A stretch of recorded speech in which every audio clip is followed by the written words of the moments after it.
Hello everyone, मैं नितिन शर्मा आप सभी का स्वागत करता हूं विजडम के इस प्यारे से प्लेटफॉर्म के ऊपर। आज आपको एक नया इंटरेस्टिंग टॉपिक जो है वो पढ़ाने वाला हूं और जिसका नाम आप सभी लोगों को नजर भी आ रहा होगा, नहीं आ रहा तो मैं आपको बता देता हूं।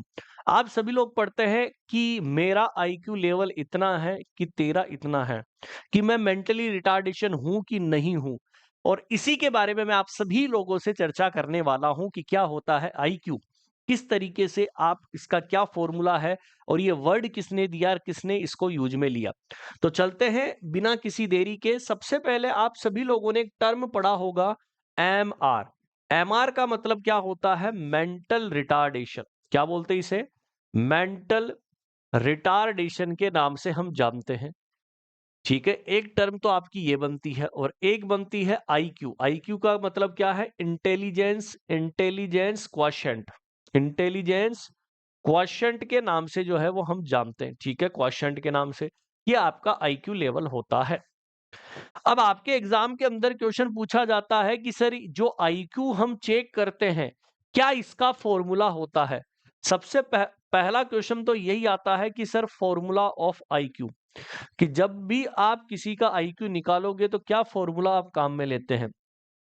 तो आप सभी लोग क्या करते हैं कि सर मेंटल एज कितनी है ना, और उसकी क्रोनोलॉजिकल एज कितनी है। मेंटल एज कितनी है और क्रोनोलॉजिकल एज कितनी है, और यदि आप उसको क्रॉस मल्टीप्लाई कर दो किससे? 100 से, और यही आपका फॉर्मूला कहलाता है किसका? आईक्यू का। तो यदि आपसे क्वेश्चन पूछ लिया जाए कि सर इसका फॉर्मूला क्या होता है, तो mental as upon chronological age into 100, जब आप इसको क्रॉस मल्टीप्लाई कर दोगे तो ये कंडीशन आपका क्या कहलाता? आईक्यू।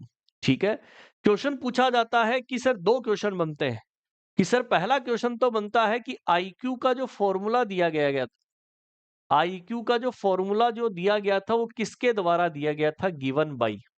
पहला क्वेश्चन तो आपका यही बनता है कि आईक्यू का जो फॉर्मूला दिया गया था वो किसने जो है वो दिया था। ठीक है, और जो वर्ड आया था, वर्ड कौन सा? Mental as. मेंटल एज किसने सबसे पहले यूज में लिया था? ये दो क्वेश्चन आपके एग्जाम के अंदर क्वेश्चन बनते हैं। आईक्यू का जो फॉर्मूला दिया गया था वो किसके द्वारा दिया गया था? आपके टर्मन के द्वारा, TERMAN। लेकिन जो मेंटल एज यूज में ली गए था और उसको यूज में लेना कौन सा था? एलिफर्ड बिन्नेट।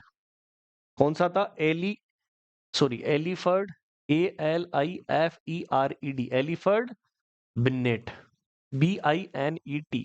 इन्होंने क्या किया था? मेंटल एज जो है वो वर्ड काम में लिया था। अब सर नेक्स्ट क्वेश्चन यहां से बनते हैं कि आईक्यू की जब बात आती है तो मेंटली रिटार्डेशन आप कब बोलते हैं? जब 70 से नीचे की तरफ आपका आईक्यू जाने लग जाए।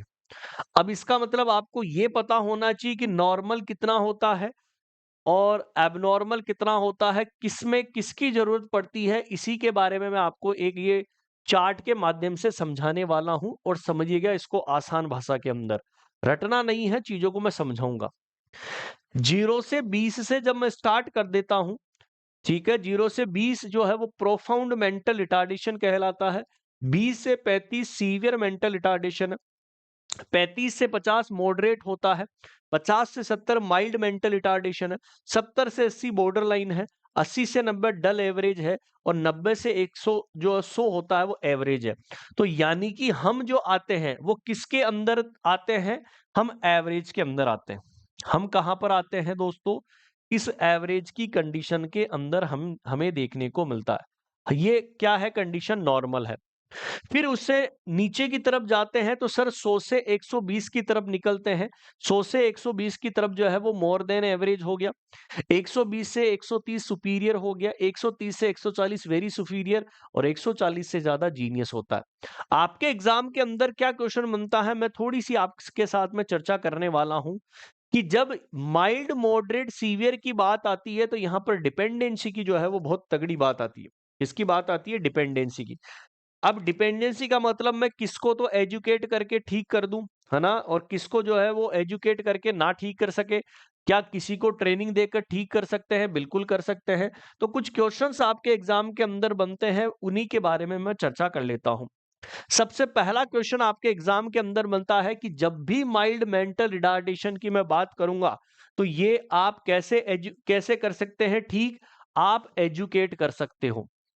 एजुकेट का मतलब क्या है, आप शिक्षा देकर इनको क्या कर सकते हैं, ठीक कर सकते हैं माइल्ड की कंडीशन को। फिर मॉडरेट के अंदर जाते हैं तो मॉडरेट क्या होते हैं, ट्रेनेबल होते हैं। अच्छा, ट्रेनेबल का मतलब क्या है, जिन्हें आप क्या दे सकते हैं, ट्रेनिंग देकर सिखा सकते हो। और ये ट्रेनेबल जो है वो हमें देखने को मिलते हैं। देन सीवियर जो होते हैं वो सर डिपेंडेंट होते हैं। वो क्या होते हैं, डिपेंडेंट। वो डायरेक्टली कभी भी अपना स्वतंत्र रूप से काम नहीं कर सकते हैं। और सीवियर मेंटल रिटार्डेशन वो हमेशा क्या होते हैं, डिपेंडेंसी जो है वो शो करते हैं। और लास्ट के अंदर जो है, प्रोफाउंड के अंदर तो लाइफ सपोर्ट की आवश्यकता होती है।